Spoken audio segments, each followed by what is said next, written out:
The Indiana Fever versus the Las Vegas Aces isn't just basketball anymore. It has turned into something uglier, a theater of whistles where the scoreboard feels less like a reflection of talent and more like the product of officiating bias. What should have been a celebration of the Fever's resurgence has been dragged through controversy. And Stephanie White's breaking point made sure the world paid attention. Her voice trembled, but her words were steady. A -31 free throw discrepancy. We're not just chucking threes, we're attacking the rim. The disrespect for our team has been unbelievable. That wasn't the sound of a coach complaining about a tough loss. That was a coach putting the integrity of the league itself on trial. The problem wasn't subtle. Fans in the arena, analysts breaking down film, even casual viewers flipping through channels could see it. Game 1 belonged to Indiana, a stunning upset on Vegas's home floor. But after that, the games no longer looked like fair competition. Vegas didn't win with execution alone. They won with a whistle. Every time the Fever began to find rhythm, it was ripped away with a call that had little grounding in reality. When Indiana defended physically, it became foul trouble. When Vegas played just as physical, it became good defense. You don't need a stat sheet to see bias, but the stat sheet screamed it anyway. -31 at the free throw line across a few games is not imbalance. It's injustice. Stephanie White tried to keep her players focused. She preached controlling what they could control. But even she admitted what everyone else was thinking. How can you play with flow when there's a whistle every 10 seconds? Offense is about rhythm, spacing, timing. But that rhythm shattered every time Indiana tried to push. Las Vegas, meanwhile, was allowed to reset, breathe, and live at the free throw line. Game 2 was déjà vu. Game 3 became the breaking point. The sequence that went viral defined the series. Aaliyah Boston called for a foul on Jackie Young. White motioned for a challenge. The officials flat out ignored her. Seconds later, Chelsea Gray drilled a three, momentum swinging like a pendulum knocked out of Indiana's hands.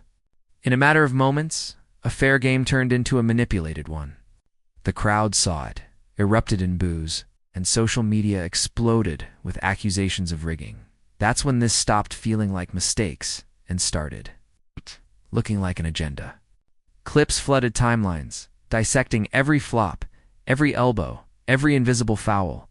A'ja Wilson bulldozed through Boston's chest with no call. Hall got whistled for phantom contact. Lexi Hall's foul trouble came from ghosts, while Vegas was given screens and pushes that would make an NFL lineman blush. The inconsistency wasn't quiet. It was blatant, loud enough for anyone who cared about fairness to see. And the worst part was that it overshadowed the true story of Indiana's resilience. Take Lexi Hall. She wasn't supposed to play big minutes after hurting her back in Game 1.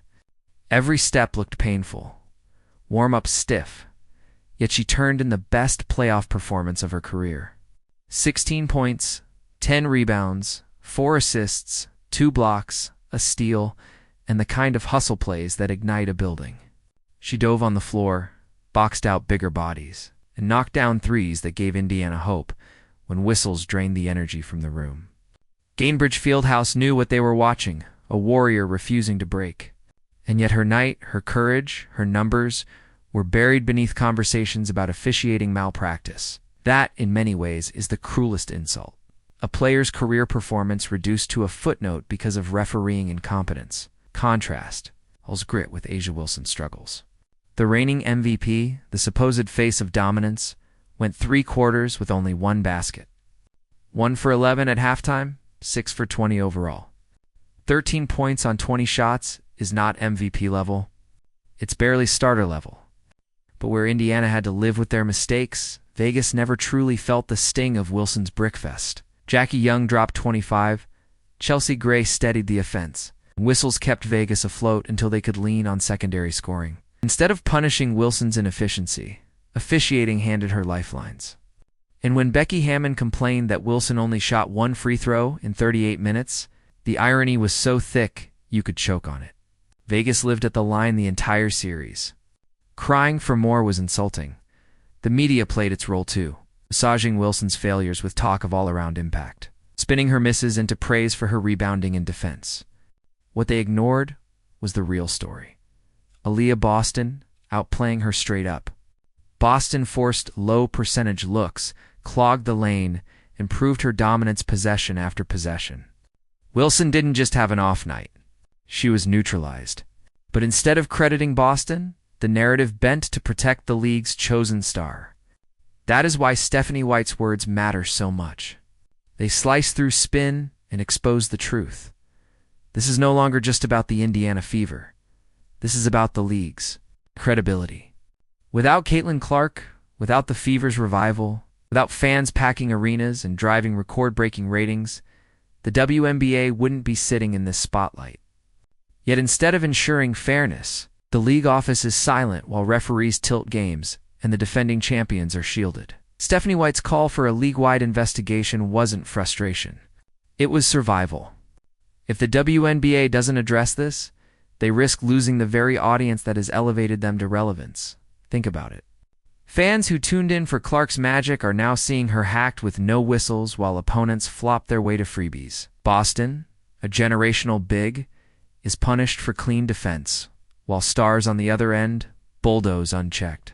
Players like Hull and Mitchell sacrifice, only to be shoved aside by invisible fouls. What message does that send to new fans? That the league isn't about competition, but about protecting certain narratives. That's not how you grow a sport. That's how you kill trust. Stephanie White reached her limit because she knows what's at stake. Her players gave everything. Hull, through pain, Boston through bruises, Mitchell through relentless pressure, and they deserved better. She saw what everyone else saw. This isn't just inconsistency. It's compromise. And until the league addresses it openly, until they commit to accountability, the whispers about rigging won't stop. Because from the outside looking in, it doesn't look like incompetence. It looks like corruption. So here's the reality. Indiana has played against two opponents this entire series, the aces in front of them and the officials holding the whistles. The Fever haven't folded. They've fought. They've scratched, clawed, and bled for every basket.